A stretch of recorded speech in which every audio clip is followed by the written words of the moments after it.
Hey, Drew, we know how much you just love the challenge of, going up against top players. In Vegas, it's a top team. And I'm wondering what they throw at you that maybe other teams just don't have the ability to throw at you. Um, they're just a really good team. I don't know really what they do differently. They play well in all systems, all places on the ice. They're fast at moving the puck. They're fast with their legs. They haven't really been together for that long, but it seems like they've been together for 10 years. Sometimes the way they move the puck and make blind passes that aren't necessarily blind because they know where each other are, but no, they're a tough team to play against. I don't know really what else to say. They're a good team, and um, they're tough to beat, tough to play with. Drew, this is going to be very, very specific here. And I apologize to others out there. It's just something I've noticed over the years. It happened last night. Anjay's ability to take hard passes on his backhand. Uh, is that something that maybe we take for granted that a lot of other players can't do? It happened on the goal to follow with your hard pass to him. Yep. No, Kopi. Kopi's one of the best players in the league on his backhand with the puck and receiving, like you spoke about. That was a great pickup by him.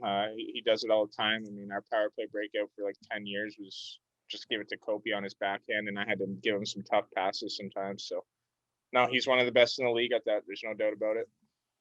Thank you. Next up is Zach Dooley. Drew, you're pairing with Mikey among guys pairings around the league who have played your level of minutes. No pairing has given up fewer goals than you guys. Is that a stat that you take even more pride in than any of the offensive accolades? Definitely. In the last few years, my stat in that category hasn't been too good, and it's not because I lack, competitiveness in that area or anything like that. It just hasn't been going my way, but it's the stat I take most pride in. I don't want to be out there for goals against ever, whether it's power play or penalty kill or 5-on-5. It doesn't matter. I don't want to be out there for goals against, and neither does Mikey. And we take a lot of pride in that. And we're usually playing against the other team's best lines. Well, we always are. We're not usually. We do every night. So it's something to be proud of, but something we need to keep going. Appreciate it. Thanks, Drew. Yeah. Next up is Jesse Cohen.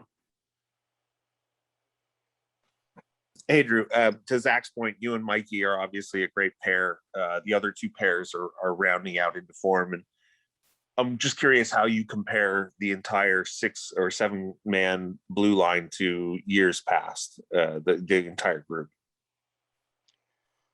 Well, this decor I'd say is more mobile, more off. We haven't scored many goals actually, but we actually are more offensive. We're better skaters. Kind of all have really good vision. The thing that we maybe aren't as good at as the decors we've had in the past is just defense as a whole. It's something we need to improve on, being better in front of the net, getting sticks, boxing guys out, and yeah, so it's something that's where we need to improve. But I definitely see a lot more mobility and a lot more offensive upside than our decors in the past. And are you enjoying the different role that you play in the group as sort of the, now the elder statesman, for lack of a better term? Well, I've kind of been playing that role for a long time now. But yeah, I like it. The young guys look up to me. Every time I talk to them, they're listening to what I have to say, and I think they take it in. It's not one of those where they're listening but they're not listening. I'm trying to help them as much as I can.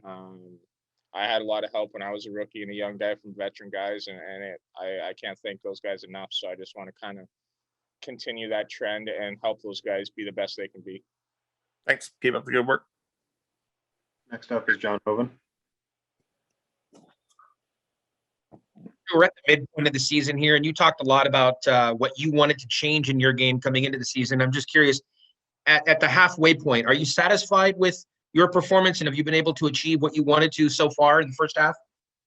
Yep, for sure. Yeah, I worked hard this offseason. I mean, I know the points are coming this year. I don't feel like I'm necessarily playing that much better than I had in the past seasons. Just the points are kind of going in, but I really like my game, our team, but the main thing is our team game is better this year, and that's why I'm having more success personally. It's all because of the team.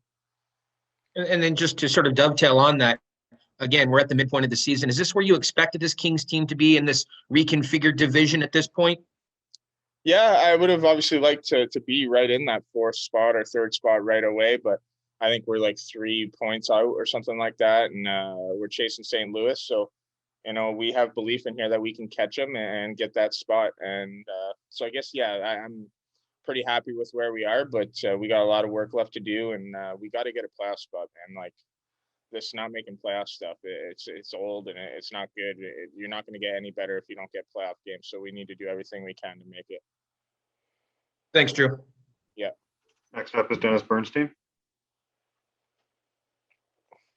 Hey, Drew, going back to the St. Louis game, you got called for a holding penalty and you went to the box and you had a conversation with the referee and it continued after the timeout and you opened the box. But what I've noticed is that you're still a passionate player, but you've taken some of the emotion out of it, the outburst, the protesting. Is that something that you've worked on and you've changed over this season? Yeah, I mean, I think I've changed it in the last couple seasons. I think, I mean, last season I didn't really have any breakouts, and the kind of the last ones I had were when John Stevens was still the head coach. So I've really, yeah, I worked on it. I mean, I knew I needed to stop doing it. I knew it was gonna hurt me in the long run. Made me look bad. It wasn't something that young kids want to look up. I want young kids to look up to. I was embarrassed by it. So it's definitely something I've been fixing. And yeah, I haven't lost my competitive spirit, but you know, there were times in the past couple seasons where I was like, man, I'm not mentally, you know, passionate enough and stuff like that, because I was being able to, you know, shrug calls off and bad plays off like that. But I think I've finally found happy medium this year where, you know, I can be passionate, still get upset with like things that happen, but kind of internalize it and deal with it that way. Does it help you not playing Calgary and Matthew Tkachuk? I mean, yeah, that obviously riles me up, but I mean, if anyone takes cheap shots at me, that's going to rile me up. So it's not him doing anything in particular, but definitely things that happen in the game can make me turn one way or the other.